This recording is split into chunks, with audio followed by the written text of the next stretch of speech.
Hello guys, welcome to my new video, and today I'm super excited to be talking about some major changes that are possibly going or happening to Holy Paladin in Shadowlands. And again, big disclaimer, this video is very volatile in terms of the changes that could happen. This build could be destroyed by a single week where Blizzard decides to nerf a single spell or a single conduit. So keep this in mind, but generally speaking, there has been a pattern emerging from Blizzard in terms of buffing Holy Light that has created a whole new build for Holy Paladin, and that is the ranged Holy Paladin. Let's go and get into the details. So first of all, Holy Paladin has been buffed in the latest beta in terms of the Holy Shock. Holy Shock cooldown has been reduced from 9 seconds to 7.5 before haste is being applied. Now, as you can see here, this is not true in the beta because the buff was basically applied to the PTO client.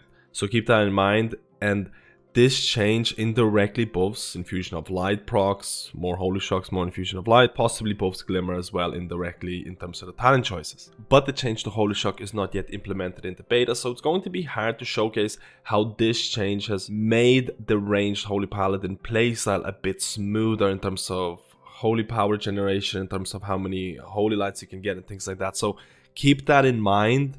The playstyle is even smoother with the change that's gonna happen hopefully very soon, but let's go to the ranged Holy Paladin. Now, a big disclaimer guys, this is looking like a build that could have legs in raid setup. In Mythic Plus, it's still looking like the Glimmer or the melee Holy Paladin playstyle is going to be the best because melee Holy Paladin provides damage. It is a fast gameplay, while in raids, you can start casting a little thing called Holy Light. Now, Holy Light is a 2.5 second cast time, and it has been buffed with the last couple of patches, and there is a very important part here. There is a conduit that really buffs this. So now, Holy Light heals up to 5 targets within 8 yards for 5% of its healing. Keep in mind, conduits get additional ranks. So this will go up, it'll become better and better over time once you get the ranks. So all of a sudden, Holy Light becomes like a very efficient spell to cast. And in raid situations, you can pull off this 2.5 second cast time. Again, this is before haste is applied. With more haste, it's going to be less cast time. So what is the gameplay looking like? All of a sudden, you'll be casting more Holy Lights. You'll be generating less Holy Power, so you'll be spending less time to use it on things like Light of Dawn. But that doesn't matter because the Holy Light efficiency and the efficiency of the conduit itself is going to make up for that loss. So all of a sudden you don't have to go to melee at all if you decide to do that. So let's say you're going to be using talents like, which are very popular right now, let's say Bestowed Fate. And even though you might be running a ranged Holy Paladin, there is a chance that Glimmer might be a good option because Holy Shock cooldown has been reduced. So all of a sudden you might be running Glimmer of Light as a ranged Holy Paladin. Now, there is other options that you can experiment, and again, big disclaimer, a lot of these talents can change. People are still talking about what's going to be the best, so keep this in mind guys. This is by no means the best and only talent setup. Please, big disclaimer. So let's say you run this talent build. All of a sudden the playstyle of ranged Holy Paladin might look something like this. Holy Shock, double Holy Light, so this is going to take a while. Holy Light, and then you use your filler ability like Bestowed Fate. Then you go back to Holy Shock, Holy Light, double Holy Light, and then you use your filler ability like Light of Dawn. Then Holy Shock, then Holy Light, then Holy Light again, double Holy Light, and then your filler ability like Bestowed Fate. Then Holy Shock, again, this becomes smoother with the Holy Shock change, which changes the cooldown from 9 seconds to 7.5 before haste is being applied. So you can see the display style. Again, it's all about Holy Light. Now you might ask, do I cast Holy Light on beacon targets, or how does Beacon of Light work with this? Because you have to remember, if you cast Flashlight or Holy Light on a beacon target, you generate 1 Holy Power by default. This build assumes you're not casting Holy Light on beacon targets. If you need to cast something on a beacon target, usually a tank, it means that they're about to die. So you need some instant cast heals, maybe something really fast like Flashlight or something like Lay of Hands to help them to survive. I would really like to safely assume that Blizzard, or at least it won't intentionally make a playstyle where you'll be casting or hard casting a single target abilities on beacon targets in order to generate your Holy Power as an intended playstyle. So generally speaking, this build assumes you're casting Holy Light on members that don't have Beacon of Light. You're generating holy power at a reduced rate, because you have to remember, if you're running the melee playstyle, you'll be going into melee and you'll be using Crusader Strike. You'll be using Crusader Strike to generate holy power, and this is going to generate holy power at a faster rate. But the cost of this is that Crusader Strike costs a whole lot of mana. And it is safe to assume that in really long progression fights, Crusader Strike might be very mana intensive. So this is why this build has somewhat emerged in the last couple of patches in terms of the changes, because again, Blizzard keeps buffing Holy Light.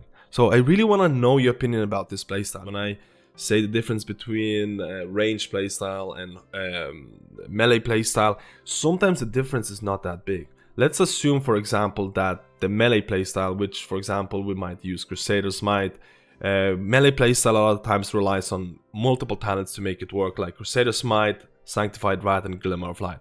Let's assume you're going to be running this build, and let's say you're going to be running this in raids. Again, everything that I'm covering right now is raid situations, and you're going melee playstyle. You might be doing a big progression boss or a long progression fight, and you're using your Crusader Strikes, using your Holy Shocks, using your Light of Dawns, using your fillers, and using your melee abilities and providing DPS. Now you might come across that, hey, my mana is becoming an issue because Crusader Strike costs a lot of mana and this is a long fight. And what do you do in that case?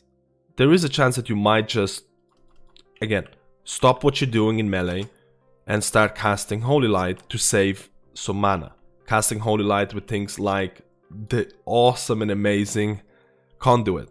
So all of a sudden there isn't a huge black and white line between ranged and melee playstyle. I feel like you can incorporate a melee playstyle into ranged and vice versa type of deal, depending on which talents you're going to be using. Again, disclaimer, I'm still not 100% certain on how this is going to work out, but there is a chance of that. So keep that in mind. Blizzard is definitely has put a big spin to Holy Paladin in raid situations in terms of what's going to be the best and what's going to be the worst. Now the line between the two is not super clear, but there is definitely an emerging playstyle that doesn't require you to go to melee whatsoever if you don't want to. In terms of the legendaries that I forgot to mention, there is a legendary that gives you double Infusion of Light procs. Infusion of Light has one additional charge and its effects are increased by 20%. So all of a sudden, you will want to get, or hope your Holy Shock is going to crit, you're going to get Infusion of Light, hopefully you're going to be running the double legendary in raids, that's gonna make your Holy Light even more stronger. So all of a sudden, this legendary combo with Holy Light build, with hard casting Holy Lights, with the Holy Shock buff as well that happened, this playstyle is becoming more fluid. Now it is very easy playstyle and I really want to hear your opinion about this. But before I'm going to end the video, I really wanted to cover some of the Mythic Plus scenarios. Now I don't have a footage of me playing the ranged Holy Paladin build in raids, as you've noticed in the videos that I provided here. But in Mythic Plus, I definitely don't see Holy Light build being a thing. And the main reason, Holy Light is 2.5 second cast time before haste is applied. No one in their, how do I put it? Mythic Plus is fast. It is a fast gameplay. A lot of times instant cast abilities are really powerful. You don't want to be casting something for 2.5 seconds when you really want to apply damage to mobs. Healer DPS is a lot more important. If you're playing a ranged Holy Light build as in Mythic Plus scenarios, you're not applying things like Consecrate. You're not using things like Crusader Strike, which is part of your toolkit as a Holy Paladin. And you're just hard casting Holy Light. This is not going to be a build in Mythic Plus, in my honest opinion. I think in Mythic Plus you're still going to be a melee playstyle, depending on which talents you're gonna pick, but you're gonna, again, Crusader's Might, Sanctified Wrath, Glimmer of Light are looking like a solid build for the melee playstyle, where you're going to be, again, hitting the boss, providing DPS, and it's not going to be this Holy Light build, at least in my opinion. I'd love to hear your opinions about this, guys. How do you feel about the ranged Holy Light build for raids? Do you feel that integration between the ranged and melee builds could be an interesting solution to make Holy Paladins more fun? How do you feel about, again, this is my prediction, I think Holy Paladins are always going to be melee healers, at least in Mythic Plus scenarios. At least in Mythic Plus, because, guys, who's going to cast Holy Light 2.5 seconds in Mythic Plus. I don't know. Maybe you disagree with me. Let me know how you feel about this. Again, disclaimer, a lot of things can change. This is very volatile at this point. People are still figuring out what's going to be the best, how the Holy Shock buff is going to change the playstyles. Keep this in mind. There's a lot of different talents that might emerge for different builds, but there's definitely ranged build happening, or at least it's looking to happen for Holy Paladins and raids because Blizzard keeps buffing Holy Light. Let me know how you feel about this, and I'll see you in my next guide.